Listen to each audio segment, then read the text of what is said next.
Tupperware's cold brew carafe here, and I'm going to show you guys how you can use it to make tea or coffee in it, because it is good for either. So it's called the cold brew. It doesn't say cold brew coffee or cold brew tea in the name because it's for both. So this is the where you put all the coffee and the tea, and this is not glass, it's plastic, so it's durable, hard plastic that's going to last over the years. And this is the filter system.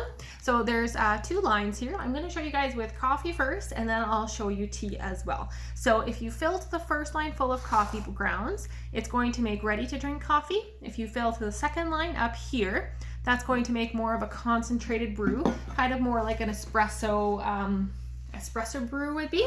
So I've got coarse ground coffee beans. I know it's a little hard to show you without them all falling out onto my counter here, but I'm just going to scoop them in here. And you can find coarse grounds sometimes at grocery stores, but more often you just find the whole beans, and you could use your Tupperware Power Chef or chopping prep, or you could use a regular coffee grinder, or even the Grate Master system can grate them.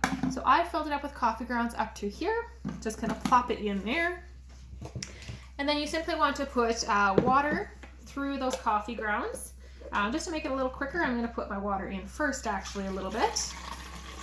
So this is just room temperature or cold water. The reason they call it cold brew is pretty self-explanatory. It is brewed cold. So it could be brewed at room temperature or in the fridge, it doesn't matter, but it's just that it's cold as opposed to hot. So when you use your regular coffee percolator, that's hot water that goes through. So this is not hot water, this is just regular room temperature. And that makes a difference in the compounds, how they come out of the coffee grounds, and it makes a big difference in the flavor of your coffee. So, and there's just a lid that just sits on top there. So when you drink this, it's going to taste a lot smoother. It's going to be less acidic than regular brewed coffee. And this will sit in my fridge for about 8 to 12 hours, often more than that. And once it is done, you simply pull out the filter, and this would last, the actual coffee brew would last in your fridge for up to 2 weeks. So it's ready to drink, ready to go for those hot summer days. You can see it's already brewing. It'll get a lot darker pretty quickly. So I'm going to set that over there, and then I have a second one here, and I'm going to show you how easy it is to make iced coffee, or cold brew coffee, sorry, cold brew tea. So I've got my tea bags of course they're stored in Tupperware because that keeps them fresh, and I'm just going to put in 5 tea bags right into the filter here. I think that was 5, maybe I did 6. And the reason I'm not putting them just straight into here, I could do that of course, because they have a built-in filter, is just that it's easier to take them out.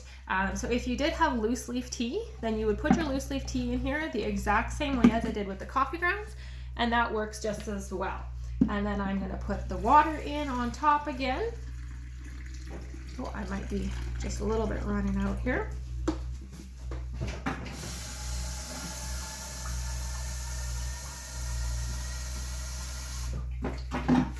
All right, so each of these pitchers holds about 1.4 liters. So it has a good quantity. That's still not enough water. But you can see that it's already, maybe it doesn't show up, but I can already see that it's changing color right next to the filter. It doesn't have quite as immediate impact as the coffee grounds will, but in 8 to 12 hours, it will absolutely look good and ready to drink, and I will have wonderful iced tea. And of course it's not sweetened, but then you can sweeten it as well.